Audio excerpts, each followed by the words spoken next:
Once I heard that whoosh of the flame, I Mhm. was like, Yeah. that, like,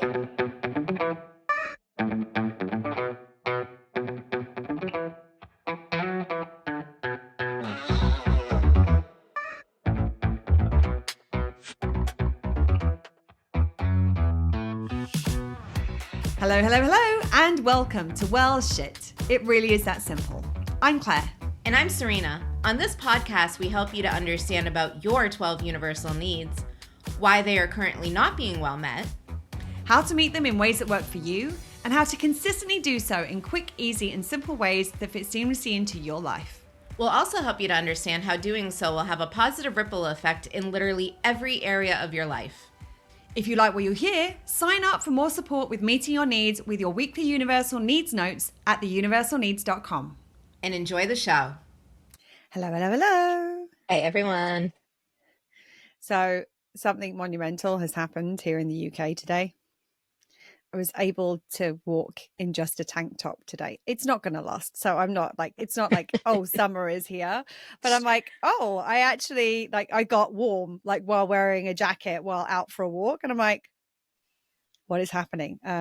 Yeah. I mean, I'm supposed to be back in the tropics in less than a month. So maybe I should make the most of having cool weather that I can walk in. Like, it feels like I've got to do a flip in my head. Like, it was like, freezing and wanting things to be warm, and all of a sudden sooner rather than later I'm gonna be like, oh god, I wish it was nice and cool to go for a walk.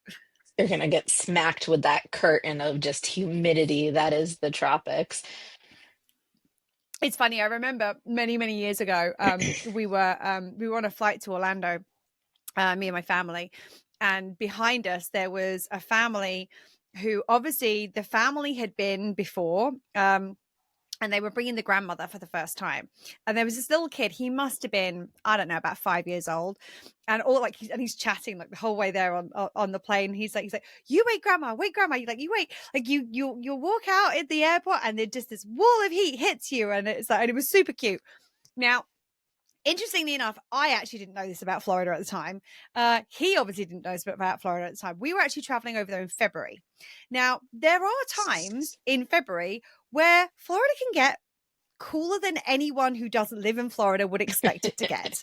Because in our minds, like from people in the rest of the world, like it's like Florida's always hot, and that's kind of the perception that we have. And it was so funny how like we got our luggage and everything, and as we were walking out of the airport, we happened to be right behind them, and this kid like ran out of the airport like and went, literally got outside the front door and went, ugh, and like ran back in again, and it was like the cutest thing ever. And then I walked out and I'm like, oh yeah, you're not wrong, kid, like it's cool, it's chilly out here. So but yeah, we will be long beyond that point by the time I get back. So it'll be interesting. I'm in a southern yo-yo here where it was like 87 yesterday. It was like, Ooh. yeah, but it was super windy. So the feel like was still like 60s. This area is very windy and there's nothing to break it because it's kind of in the middle of like the area I'm in is a bit kind of in the middle of not like the desert, but it's vast wide and nothingness. flat. Yes. Yes, with lots of sand. So like yesterday I went outside and I'm like, okay, can't see Oh. sand in my eyes, but that yo-yo temperature, like just pick one. Like I feel like the weather is like as unbalanced as I feel right now. And the rest of the world feels right now. It reminds me of the first time I think I went to Chicago, I went in May, and I couldn't get over how quickly like it would be like freezing in the morning and like hot summer's day in the afternoon. It was just wild. So anyway, we're not here to talk about weather today, surprisingly enough. We haven't switched it up and decided we're going to make this into a weather podcast.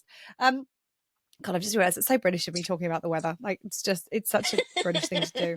Anyway, I'll be back. And of course, I'm so American, like I immediately go to like a Family Guy reference, which is the weatherman on there, which is like, it's hot out. And that's just it. Like, oh dear, it's so funny because I feel like having been in the UK for as long as I have now, like I've kind of absorbed some more Britishisms. It's funny though, sometimes my language choices still there are still a lot of American references that I'm still using, like American words. I think it's also because of this, because I have to be in American language mode when we're doing business, because that's how we've decided to do it, because We're both based over in the US.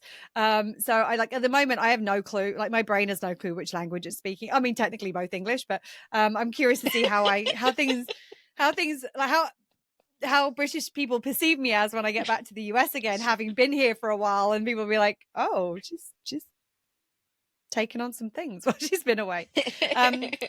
I promise I won't talk about the weather that much. Anyway, we're not talking about all that today. Today we're talking about something that I think actually affects a lot of people. And I don't think people realize the implications of it or the impact it can have on them. And that is how a lot of people avoid doing things that meet their needs or that would meet their needs because they're quote unquote not good at it. And this is something that I've thought about for a really, really long time. As somebody who enjoys creative endeavors, like I've been a singer for as long as I can remember. I've been a dancer for as long as I can remember. I love crafting, and I mean, Serena and I have got ourselves into some interesting rabbit holes with a glue gun on more than one occasion. Glue and glitter is my modality. Right, absolutely. But I was talking to someone I know who goes to like a regular they go to regular crafty things, like they do a sewing thing and a crafty thing and a flower arranging thing, and they were talking about like how they like they think they're doing well with it, and then they look at somebody else's and it's like, oh, maybe it's not so great anyway. And I'm like, well, but that's not the point of it. Like the point of doing the activity is, and I know that people listening to the podcast probably don't believe this, but I don't go, well, the purpose of doing it is to meet your needs like that. I mean, that's not how I speak in day-to-day language with everybody. Everyone. I mean, it is for I've some heard people. you say that. Yeah, but you know what I'm talking about. Like, it's more part of it. Like, that's part of our general kind of glossary of terms. Like, that's that part of our day-to-day language use. I don't use that with everybody because everyone, I can imagine most people being like, wait, what? But I was in the context of the conversation, like, the point of it is having fun. The point of it is enjoying yourself, like having fun and enjoy yourself. Both things that meet your needs, by the way. Just in case you were wondering. But I was just suddenly realizing how many people say, I can't dance. That's not true. Everybody can dance. Mm-hmm. You may not be trained in dance. You may not feel like you dance as well as some other people. I'm not saying that you're going to be jumping up on like Dancing with the Stars anytime soon. Just suddenly realized I haven't put my phone on airplane mode because it popped up with a notification. So let's turn that off. I'm not saying that you're going to be like the next contestant on Dancing with the Stars, but look at the language used here. I can't dance, which basically will stop people from even trying, because it's like, well, no, I can't dance. Like, how many people have we talked to about like dance classes, like going to dance classes, and people are like, oh no, I can't dance. And it's like, well, I mean, how do you think you learn to dance? Like, I mean, yes, some people are born with a natural dancey flair. I'm sure there are more than one of us that like could dance before we could walk, and like twirling was our main mode of getting from one spot to another at one point in our lives. But how many, I would have considered myself a dancer pretty much all my life, and still, like, I didn't know how to salsa dance until I went and took lessons. And yes, someone who's got a natural tendency towards certain things might find it easier to pick things up. That's true. But it's just one of those things where every time this comes up, I think, like, how many people are not doing the things that would meet their needs because it would feel good to do them, not because they're doing it well, not because just because they're expressing themselves through song, through dance. I think a great example of this is the karaoke bar that Serena and I frequent when we are in Key West. There are some people who will refuse to get up and do karaoke because they quote unquote cannot sing. There are some people who couldn't give less of a shit about whether or not they could sing. They are going to have fun just getting up there and doing it. And they don't care what anybody thinks. And the good thing with the bar that we go to is, like, everyone in the bar is behind you. It doesn't matter if you're good, bad, or indifferent. Everyone's like, yeah, go. Like, I mean, like, people want to break out the tambourines. Some people want to come up and dance on stage with you. I mean, like, not that that's always welcome. I mean, we have seen some moments where it's like, oh, no, I wouldn't. My tambourine. Yeah. exactly. How about we step off the stage right now when somebody else is singing? But still, you know what I mean? Like there was, and I think that how many people, karaoke is a good example of this because we know from a somatic standpoint that making sound is a really good way of processing and expressing emotion. And I cannot tell you how many clients I have told, okay, scream into a towel, make the sound of whatever it is into a pillow, because this, like literally verbalizing it in some way, shape, or form, making a sound of it is a really great way of getting it out of your system. The sound doesn't have to be pretty. In fact, oftentimes it can be more effective if it's not pretty, if it is just the sound. And how many people are stopping themselves from doing something that, in terms of karaoke, because there's lyrics that go along with it. Like if you pick a song that really speaks to how you're feeling in any one moment and you put heart and soul into it, it doesn't matter if it's in tune. Like for you, it could do so much for your emotion, experience, and expression need in that moment. And I just think there are so many examples of this where people stop themselves from doing things because they believe they can't, and therefore they don't. And because they believe they can't, they believe that they are going to be judged by people around them. And they're so worried about what other people think about them and what people might say about them that these are acting as barriers to getting our needs met. I think there's also another layer, which is they're afraid to fail at it. Like there's so many people I've come across that they're so afraid to fail at it. They're not even giving themselves the opportunity to be like I try so many new things. Like this for me, like I love trying new things, and I'm like, well, I did that. And I did that. Yes, I did. And now I'm moving on. I did. And there are some things that like I pick up and I'm like, this is it. And it actually just happened. I haven't even gotten a chance to talk to Claire about this, but it actually just happened this last week. And I've been in a community where there are a lot of fire performers for a very long time. And as a Sagittarius and just a lover of movement and flame and all of that stuff, I was always drawn to it. And I'm like, that would be really cool. Me too, by the way. Here it comes. So we were with some phenomenal performers, and it never really felt like we were always too like, oh, but we're not professionals like them. We've never done this before. We can't just pick this up and do this and think that this is, okay, or whatever it was. There was kind of barriers. And for me, I usually don't have those, but I was always like, all right, the right time will come, the right time will come. Well, last week, the right time came, and a group that I dance with also is getting into fire performing. So they're all kind of beginners. And so we're learning together, and they all had equipment and we didn't have anything, but we went along and picked it up, and we both were like, this like yay. We had been near it, but once we picked it up, like that, my thing was like the fire fans, once I heard that whoosh of the flame, I was like, yeah. that like it. I mean, I dance every week. I dance multiple times a week sometimes, like, so doing the things isn't really it's not my excuse to dance or anything like that.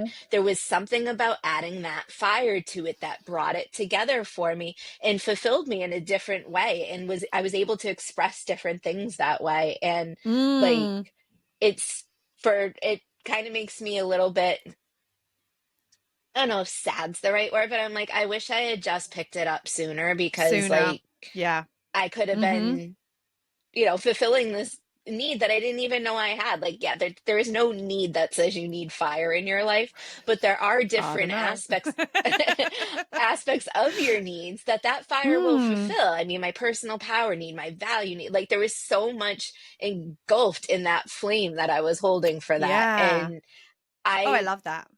And that's not something, because there was so many different elements. Like you put me in a dance situation, I'm like, yeah, I got this. That was a little bit outside the box for me. So I was like, and I'm like, all right, maybe I pick it up and I suck at it. And I'm like, not for me. Maybe I pick it up and I'm like, this this is fun for a minute. Like there's so many things I've Yeah. done that like this is Mm-hmm. fun for a moment. Like I forged a knife.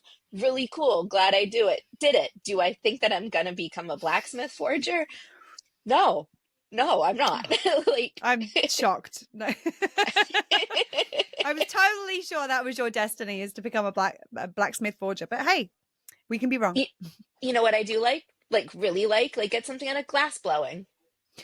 Oh my God, it's like you're in my head right now. Because like I'm exactly the same thing, like the fire dancing and the glass blowing, and the things that I'm like been so drawn to. And it's so interesting because I've had the same experience with the fire stuff, but slightly different, because my brain has told me I have had non-fire poi for years, and I carry them around with me because I'm always like, I really want to get into it, because my brain's told me I have to learn poi without the fire before I can add the fire element. And the truth of the matter is, I'm not really that bothered about the poi without the fire element. So maybe it's not poi that I need to be trying. It's something else where I don't have, because I'm like, I mean, if anybody is, and if you don't know what poi are, they're basically like balls on the end of chains or on a ribbon or on a rope or something, and you spin them. And I've seen poi, like fire poi, and that was the thing that made me want to do this. It was the thing that made me go, yeah, I really want to do it. But if you've ever played with poi, you smack yourself in the face or in the ass with them with amazing regularity when you first start. And I'm like, maybe I shouldn't start with the fire ones like that. And that's why I haven't done it, is because in my head, there are steps I have to take in order to get to that. So here's another thing, which is probably would speak to me as much. I mean, you and I are cut from the same cloth. It would not surprise me at all if you and I were both like, yeah, this is awesome. About the same Actually, thing. poi is not my thing.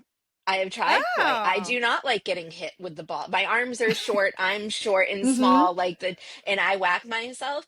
And I picked up a fan before. Like, I mean, I do a lot of fan style dancing, but like I'd picked up flow fans before, and I was like, Mm-hmm. "Ah, it's a fan. Mm-hmm.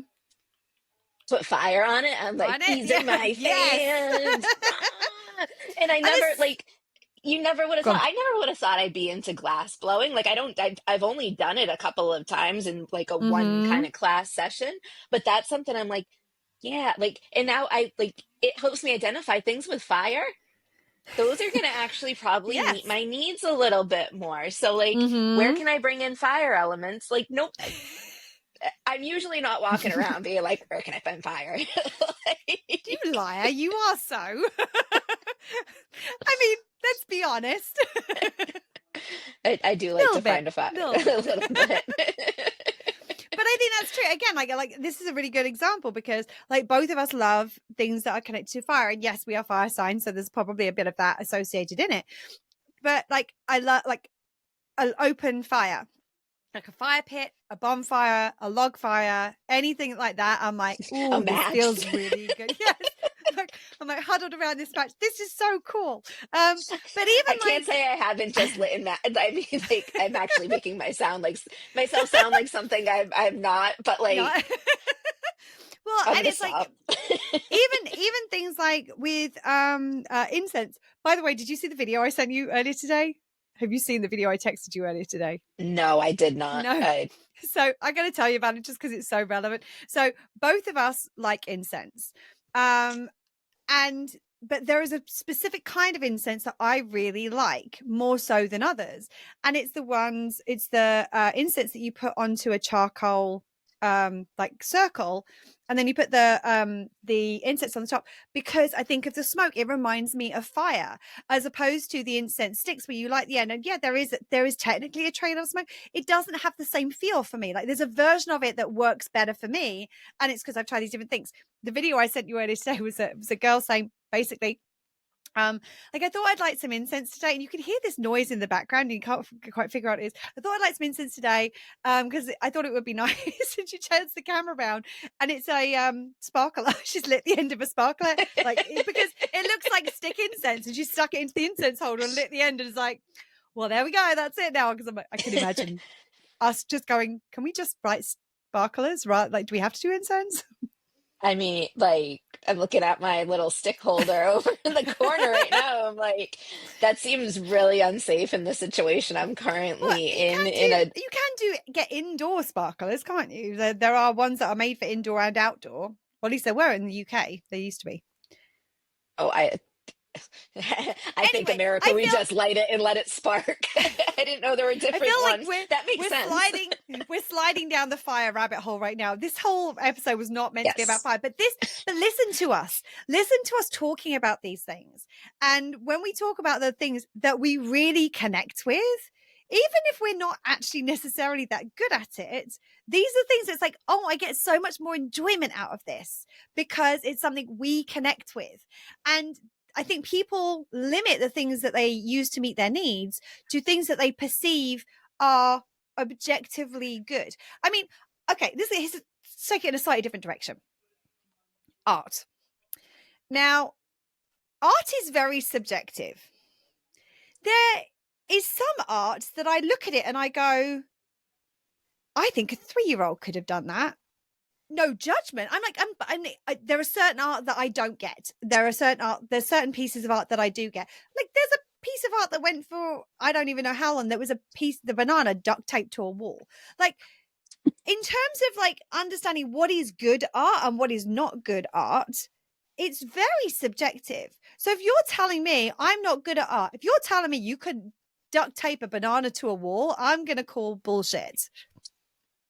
That technically is high-end art. Now, whether you believe it should be or not is another thing.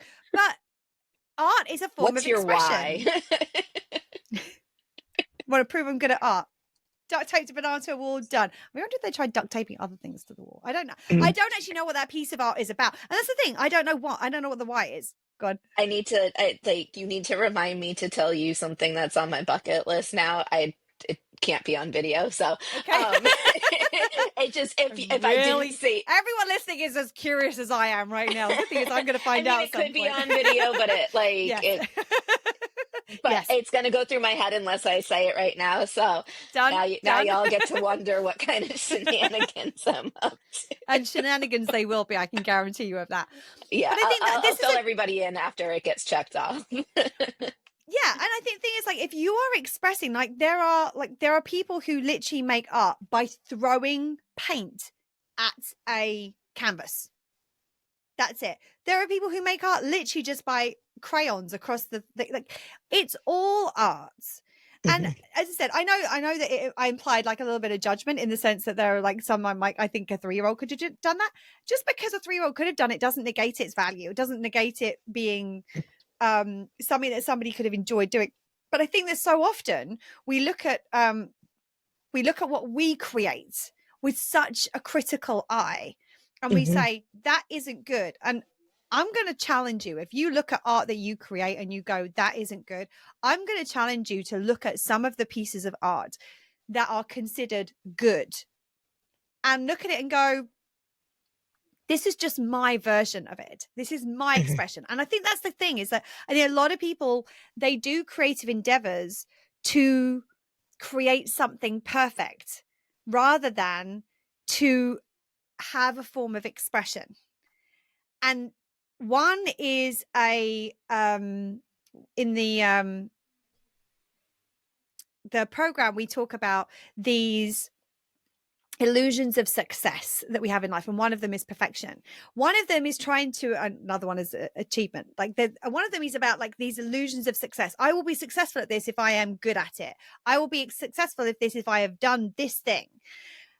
That is things that people are doing ironically to try and meet their needs without understanding what the needs are and how to actually meet them. If you're trying to create something, I'm not saying there's anything wrong with wanting to achieve something or wanting to feel like you're progressing or doing something you feel proud of. I'm not saying that's anything wrong with that. But a lot of the time when it comes to creative endeavors, it's actually about the expression. It's actually about the feelings that get created. It's about either expressing something that you are feeling, or it's about cultivating a feeling that you want to feel. That has nothing to do with how good it is. And I think a good example like with this for me is that I remember many, many years ago, when I was salsa dancing in London regularly, there was a guy who I used to dance with pretty like semi-regularly, who was a decent dancer. He was like, he wasn't one of the advanced dancers. We weren't doing like triple spins and all the other stuff that was associated and all the moves. And every time I danced with him, he always was a little bit like, oh, thank you for dancing with me sort of thing, because it was like I was doing him a favor by dancing with him. Now, this guy was, I would say, a solid intermediate dancer. Wasn't advanced. He was more than an improver level, but he wasn't quite an advanced level. And he knew I was an advanced dancer, and I used to dance with a lot of advanced dancers. The thing that I always used to say to him was, I actually used to enjoy dancing with him more than I used to dance with a lot of the advanced dancers, because a lot of the advanced dancers, they're doing it to show off. They're doing it to be seen. They're doing it to prove how good they are. And there was no connection in it. There was no joy in it. It was, I enjoyed the actual act of dancing. Like I'm rarely am I going to not enjoy that to some extent or another. But it felt very clinical, felt very stale. And I would enjoy that dance. Yeah, very performative. Like, I'm going to enjoy the dance, but I feel like, one, the thing in partner dancing a lot of the time is about the connection between the partners. And two, it's about the feelings that are cultivated. Now, yeah, this guy was not an advanced dancer, but my God, was he fun to dance with. I mean, he was a little bit cheeky. He was like he'd be cracking jokes all the time, and you do a 1.5 turn rather than a 3 turns in one. But he was connecting with you while you were doing it. You were having fun together. And because he was having fun and we were having fun together, it was more fun and enjoyable for me. And this is the thing, is that, like, so often we get caught up in these illusions of success, these kind of perfection and achievement and all the things that are associated with it, that we forget what the purpose of these activities that we're doing are. Like, why do we really want to do them? And we miss so much of what we can get from them. We're so busy trying to be good at something that we forget to have fun along the way and actually enjoy the process of learning, enjoying the process of movement, or enjoy the process of expression and art. And I mean, I've made some art that is not something I would be like hanging in a museum or a museum. That would make it really old. No, gallery. Sorry. Well, I mean, it might be in a museum. Why couldn't your art be in a museum? Oh, I guess in my head, I just think of museums as being about artifacts of history, as opposed to, or like a gallery being like it's not that I don't feel good enough to be in a museum. It was more just, does art belong in a museum? And I suppose technically it doesn't, but normally that's to do with periods of history. Anyway, yeah. Basically, I'm saying I'm probably not going to put it in a gallery, because I have no need to do that. It's not going to make anything. It's not going to make the experience more enjoyable for me. I was expressing something. And I think that's the piece that we want to realize, is that, one, what are the things that are going to meet our needs? What are the things that we're stopping ourselves from doing because we don't think we're good enough to do them, or we don't think we know how, and therefore we prevent ourselves from doing them? What are the things that we might want to try to discover new ways of learning how to meet your needs? Apparently fire is one of them. Who knew we were going to go there on this podcast, but it is. And also think about, like, when you start to understand what your needs are, really being able to go, okay, what needs do I want to get met through doing this? Because if I'm trying to meet my emotional experience expression need because I want to cultivate fun, I'm going to approach something very, very differently than if I want to meet my emotional experience and expression need because I'm wanting to express and process my anger. Like, those are two very different things. Same modality. I might be doing it through dance, but trust me, it looks very different, and how I approach it is very different. And I think that if we can connect to the whys, connect to the, what is the reason I want to do this, and allow ourselves to focus on that, the reason we're meeting needs, and really make the most of that without it needing to be good or enough or perfect, it changes the game completely. And without comparison. Like, that's something that's held me up so much in my past. And it's like, oh, I'm not going to be as good as this person. Like I love things like kind of paint and sip style stuff. And it got, for a while, it's like I'd go in there and I'd be like, it's not good, or it's not as good as the art. It's like, did I think I was going to go in not being a painter? That's not something that I'd consider like a modality that I'd am necessarily inclined to in any way. But I have Glittering fun when I shoes, yes. Painting, maybe not. yes. Yeah. I mean, I have fun when I'm doing it, but it's not something I'm necessarily drawn to. But for a while, I thought I'd go and pick up a paintbrush for a first time. Well, this person's teaching me. I'm going to come out of there like Bob fucking Ross. Like, never happened. Like, and you compare yourself to the teacher, like, to, like, that's actually a good example because of the levels. Like, I Yeah. think I'm going to come out as Bob Ross. I'm not coming out as the teacher. I'm not coming out as the person next to me. Like, I come out with whatever I've created. And if I'm comparing to all of those people along the way, like, Yeah. I'm going to be like, well, this didn't feel it. Like, you almost set yourself up for not feeling good about it when it's like, Well, look at what I did. I put this on like, this was a blank I did canvas and this. now it has a tree or whatever. Yeah. Well, and actually, interestingly enough, I actually think there's another layer to that as well, which is comparing yourself to yourself and going, oh, Mm-hmm. this isn't as good as that other thing I did, and therefore enjoying it less, rather Mm-hmm. than going, what's the point of doing, if the point of doing this is to try to create something perfect, go on a computer and print it out. Like, that's how you're going to create something that's exactly like what you're looking for. Like that, like, there's lots of ways to create something that's perfect. They're not necessarily fun.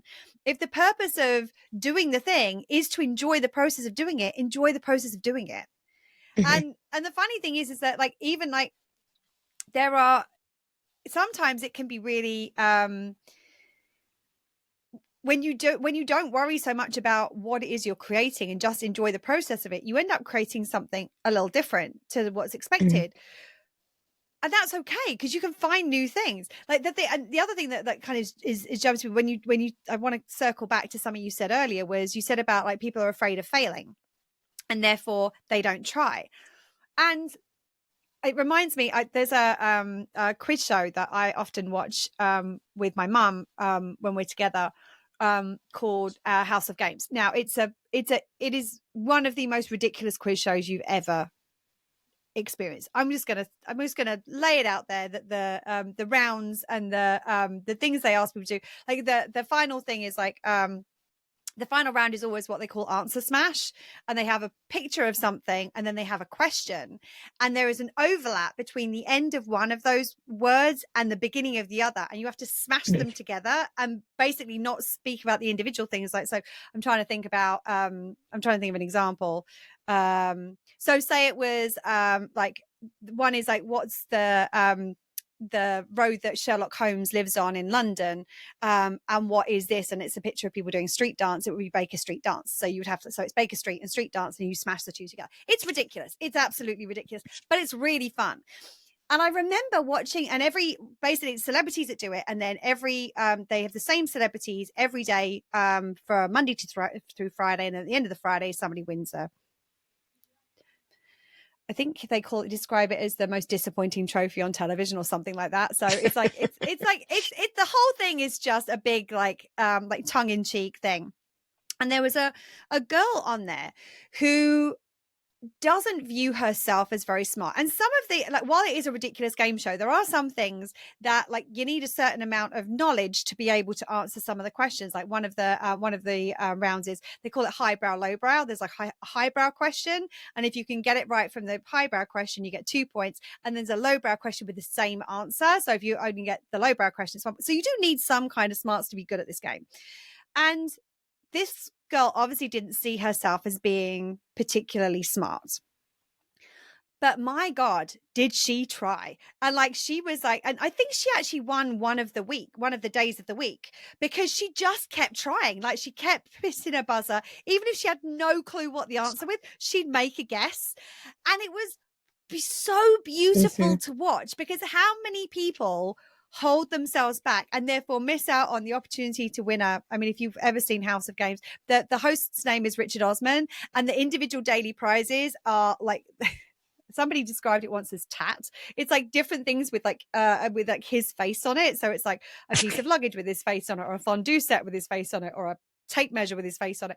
So like, it's like, who knows, like, she would never have been able to win. Like, you two could win a piece of luggage with Richard Osman's face on it if you just try. But it's like, how many things, like, I'm thinking about like the people that you might meet through trying things that you wouldn't otherwise normally do, things you might find out you're good at. Look at what Serena was just saying about the fire fans, like she found something she really liked. If she was so worried that she wasn't going to be good at it, that she never picked it up and didn't try it, she would never have discovered that. Mhm. I feel like It's you want kind to of, jump in. I keep, yeah.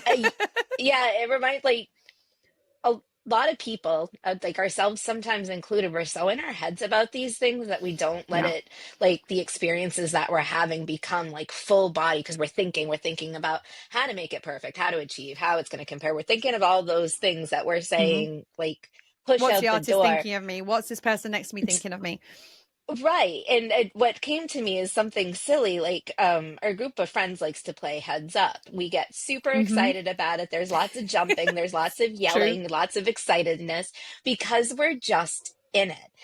I am known for throwing the most absurd answers. Not because I'm actually fairly good at the game in a Mm-hmm. lot of different categories, but sometimes my brain squirrels on itself while I'm like in the moment, and it's just like if I was so up here during that game, I wouldn't be able to enjoy the people bouncing around me and people shouting things Right. out. And I just kind of like I get in the moment, and like it's a running joke because I say it with such conviction, and I'm like, you know, like And everyone else is like, so what? into it.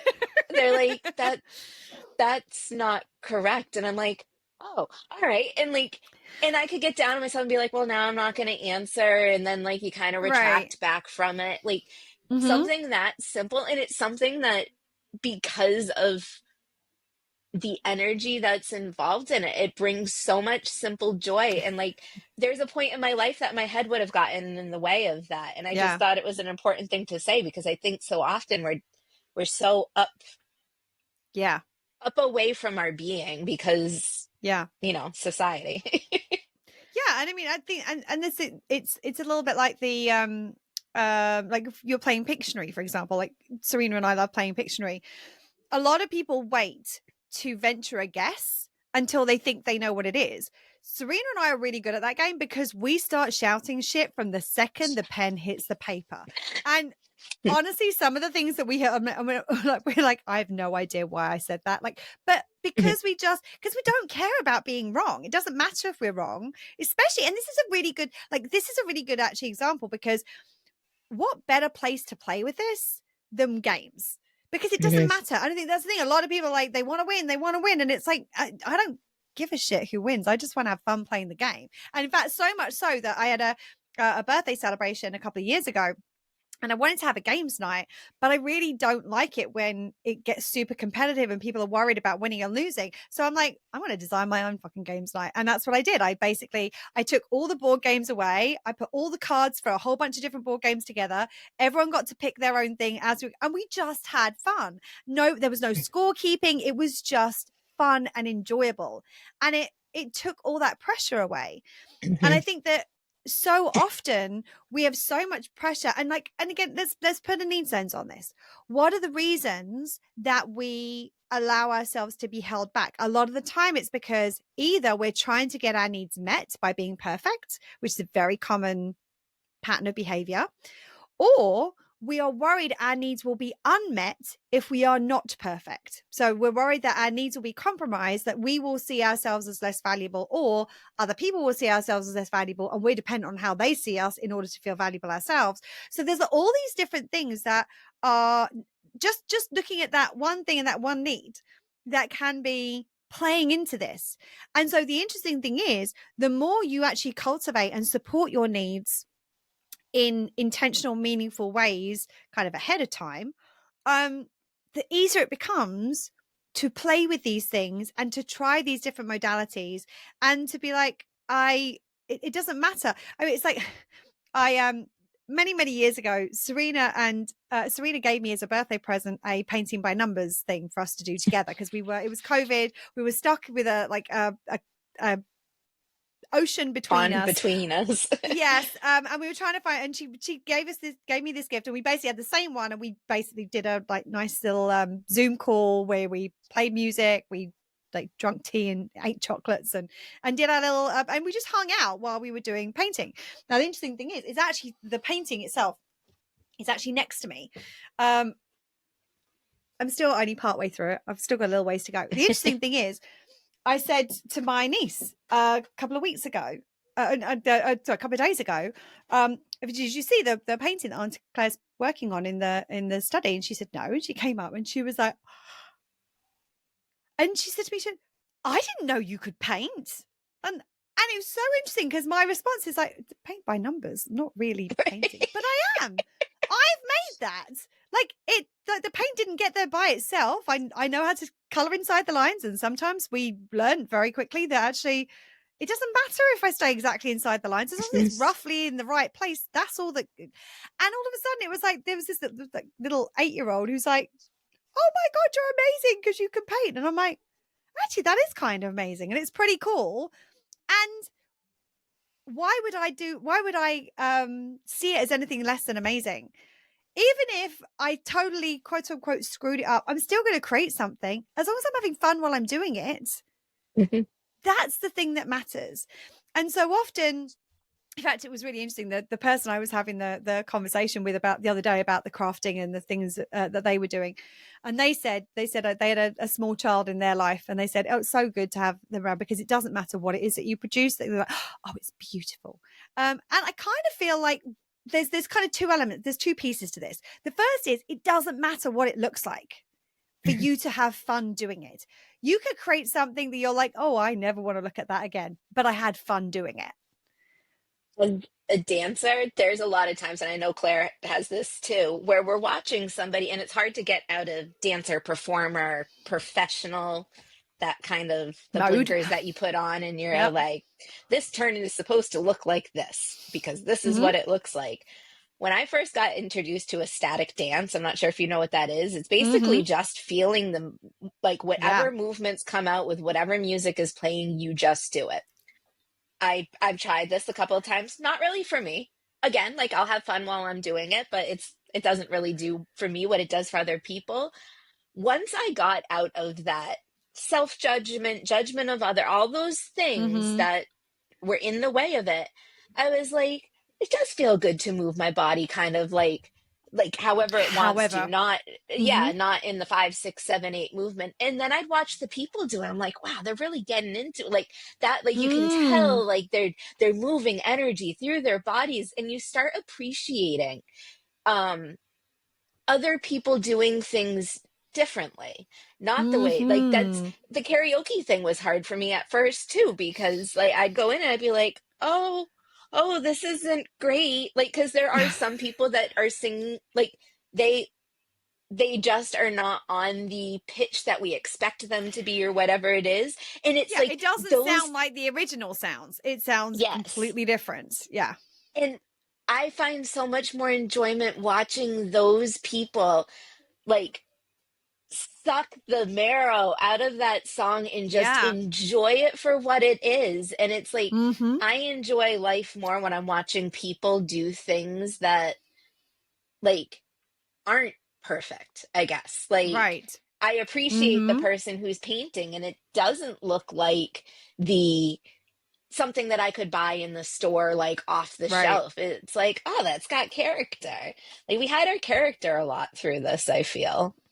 And also our humanness. And I think that's the other thing is that's kind of the second piece. Like the first piece is like the point of it is enjoyment. The point of it is expression. And then the second piece is like looking at things and seeing the humanity in it, as opposed to like that being the value as opposed to the perfection. Because so often, as Serena said, like there's like the humanness that goes into art is often the thing that makes it imperfect. And I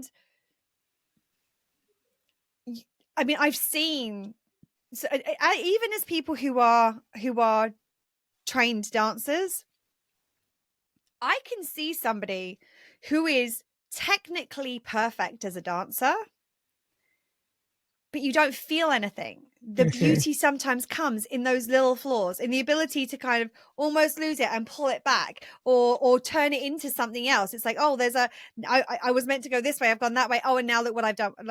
Those are the things sometimes that make it beautiful. Like listening to music. I don't know if you've ever listened to music that is technically perfect, but often technically perfect music doesn't sound that rich. Rich. Yeah, or that, like, the whole point of these kind of endeavors is the feeling that is associated with them, whether it's the feeling that's being conveyed through them, or the feeling it cultivates within us to do them, or the feeling it cultivates to see them. That's where the beauty lies. And so you want to become like that little girl who always looks at something and goes, oh, it's beautiful. It is, because that's your humanity in that.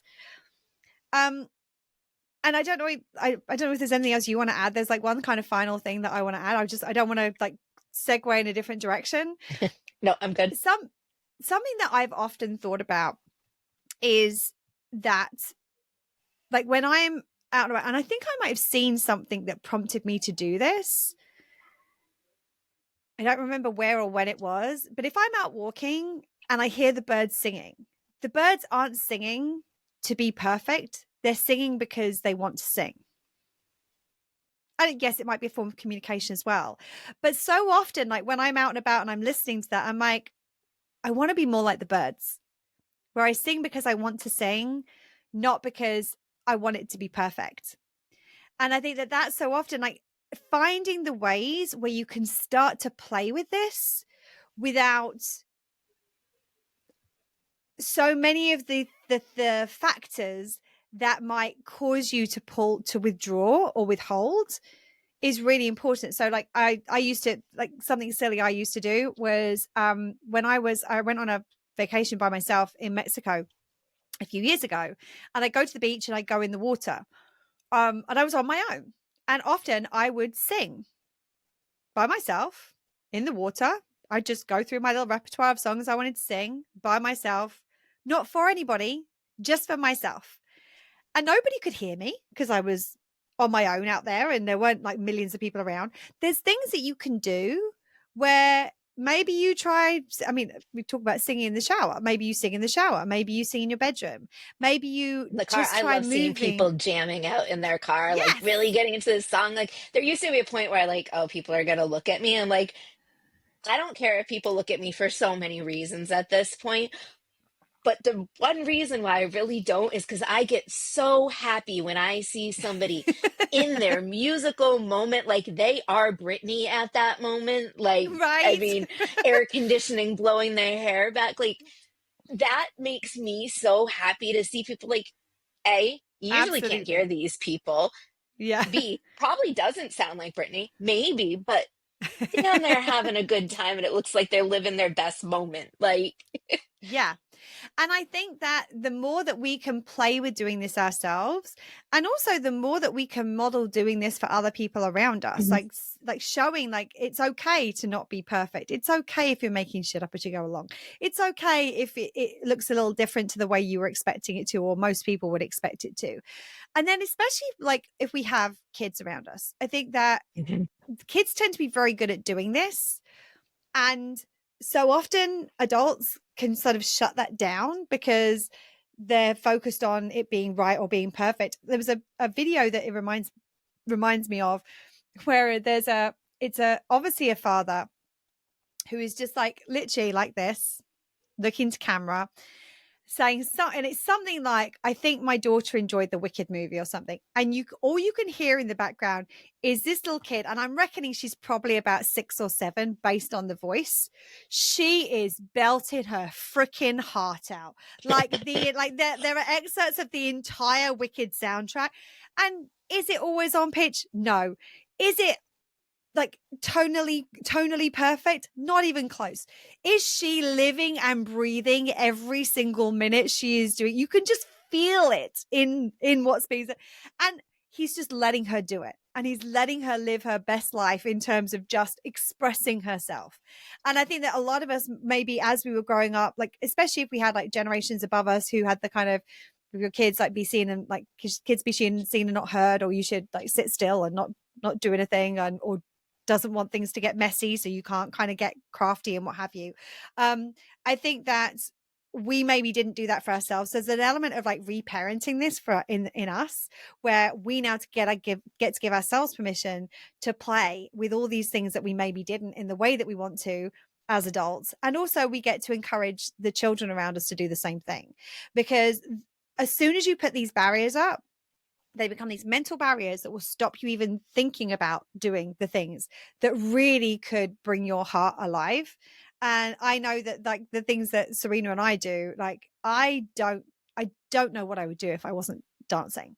Like I don't know what I would do if I wasn't singing, because it's such an important part. It meets so many of my needs.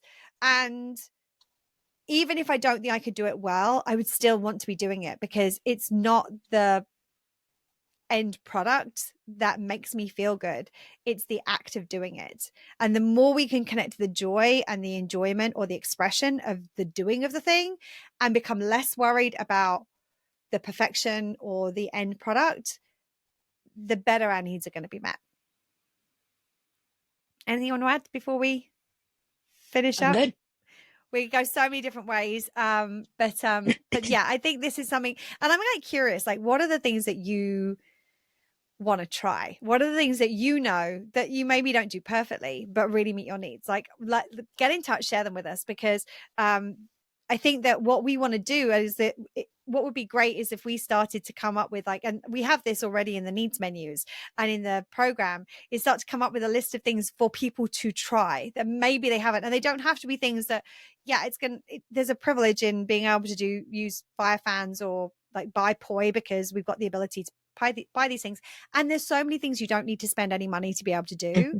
And especially with like YouTube, there are things where you can, like, if you're like, I want to try this, but I don't really know where to start. One of the best things I ever really spoke to me when I first started learning poi was I was using YouTube. I think it was YouTube, in order to learn some of the basics. The very first lesson they did really speaks to what we're talking about today.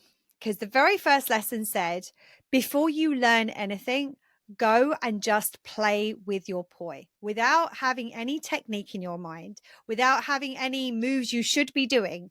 Play with them, feel them, because you will try and do things that you probably won't try and do once you start learning, because you start to get into these routines with it. And I think that's the whole thing. Like, where can we play? Where can we try without expecting it to look a certain way or thinking it should, and instead just have fun? And that's where I think that if we what we'll do is we'll start to come up with a list of things just to try to see whether that might be your way of just having fun. So thank you for being here. Thank you for watching. Thank you for listening. We'll be back next week with another episode. Between now and then, remember to stay safe, take care of yourself, and continue to meet your own needs. Lots of love. Bye. Bye, friends. That's it for today. If you like what you heard and would like to see some of Serena's awesome facial expressions, check out the video podcast on YouTube. And remember, you don't have to be good at something for it to fulfill your needs. Well, shit. It really is that simple.